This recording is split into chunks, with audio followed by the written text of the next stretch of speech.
আসসালামু আলাইকুম। আহ, কিছুদিন কি অনেক বছর ধরেই একটা গুঞ্জন ছিল, বিপিএল মিরপুর মাঠে রান হয় না, মিরপুর মাঠে রান হয় না। বিপিএল খেলার সময় আহ, রাত্রের দিকে কিছু রান হলেও দিনের দিকে রান হয় না। তো এই প্রশ্নের উত্তরে তৎকালীন সময়ের বোর্ড প্রেসিডেন্ট জনাব নাজমুল হাসান পাপন ভাই তিনি বলছিলেন যে কন্টিনিউয়াসলি অতিরিক্ত খেলা হওয়ার কারণে বিপিএলে বা মিরপুর মাঠে রান হয় না, বা অনেক সময় আমরা কিউরেটার গামিনী দিছিল বা কেউ দই দিছি। ভাই এখন তো সব ঠিকই আছে, এখন সব ঠিকই আছে, শুধু কি হয়েছে বোর্ডের প্রেসিডেন্ট চেঞ্জ হয়েছে বা অনেক ডিরেক্টর চেঞ্জ হয়েছে। গামিনী দিছিল বা আছে, মিরপুরের পিচ চেঞ্জ করা হয় না, সেই পিচই আছে কিন্তু রান হয়। ভাই এর কারণ কি? এর কারণ আমরা তাকে ঠিকমতো ইনস্ট্রাকশন দিতে পারি নাই, বা আমরা ইনস্ট্রাকশন দিছি ওইভাবে ইনস্ট্রাকশন দিছি, বা যার কারণে আমাদের দেশে ওরকম মানের পেস বোলার খুব একটা উঠে আসে নাই।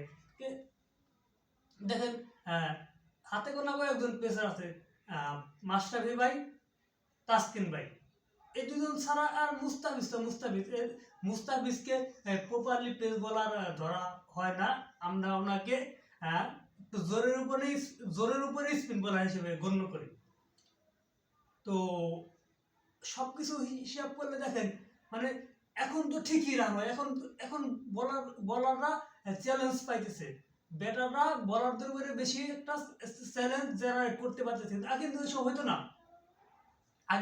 না, এর কারণ মানে কমিউনিটি সিলভারকে বলা হতো যে আমাদের এরকম ভাবে পিচ তৈরি করতে হবে যে আমাদের স্পিন বোলাররা যাতে সহযোগিতা পায়।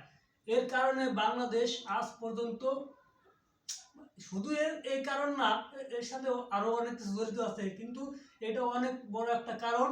এর কারণে আমাদের বোলাররা বাইরে মাটিতে সুবিধা করতে পারে না, আর এর কারণে পুরো বাংলাদেশ এর ক্ষতি হয়েছে কি, যে বাংলাদেশ ওরকম ভাবে বড় কোনো টুর্নামেন্ট জিততে পারে নাই। ভাই দেখেন, যেখানে আপনার খেলায় নিম্নমানের হয়, নিম্নমানের ইয়াতে মাঠে খেলা হয়, শুধু এখানে স্পিনাররাই সহযোগিতা পায়, পেসাররা পায় না ভাই, যার কারণে পেসাররা মার খায়, স্পিনাররা ডমিনেট করলেও পেসাররা মার খায়।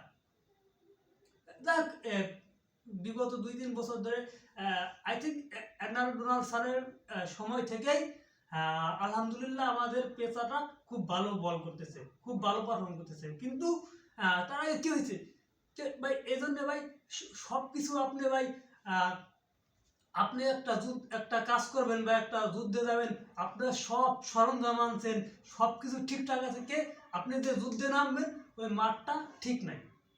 তো ওই যে ওই সব মানে অপ্রস্তুত মাঠে আপনি যুদ্ধ করতে করতে করতে করতে আপনি প্রস্তুত থেকে অপ্রস্তুত হয়ে যাবেন, তাহলে কি হবে? আপনি কখনোই যুদ্ধে জিততে পারবেন না, কখনোই সম্ভব না। তো যদি ভালো মাঠ হয়, ভালো যুদ্ধ, যদি নর্মাল যুদ্ধও হয়, সে অনেক ভালো যুদ্ধ করতে পারে।